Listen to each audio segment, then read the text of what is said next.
আসসালামু আলাইকুম বন্ধু, যে যেখান থেকে ভিডিওটা দেখছেন সকলকে আন্তরিক শুভেচ্ছা জানিয়ে শুরু করছি। আজকে যেসব বন্ধুর সেক্স করতে পারেন না, বীর্যটা পানির মতন পাতলা, বীর্যটা সামান্য উত্তেজনা বাইর হয়ে যায়, দাম্পত্য জীবনে অসুখী, তাদের জন্য আজকে আমি সুন্দর একটা হার্বস নিয়ে হাজির হয়েছি। এই হার্বসটা নাম হলো জিগার গাছ। জিগার গাছ অনেক বড় হয়।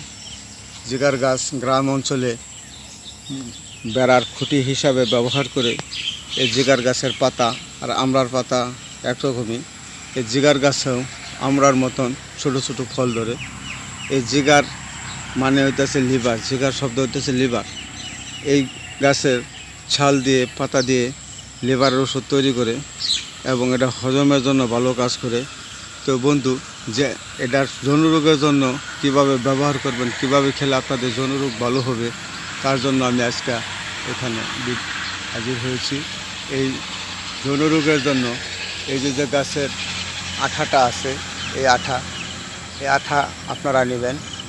এই আঠা সাধারণত অনেক বড় হলে এই আঠাটা বাইর হয়। গ্রাম অঞ্চলের শিশুরা এটা কাগজের জোড়া দেওয়ার জন্য কাজ করে।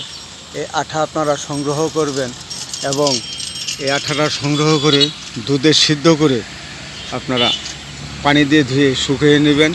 এরপর এটারে চূর্ণ করবেন। এই আঠার চূর্ণ যতটুক হবে, যদি 100 গ্রাম আঠা চূর্ণ হয় তাহলে 100 গ্রাম এসবগুলোর বসি একত্র করে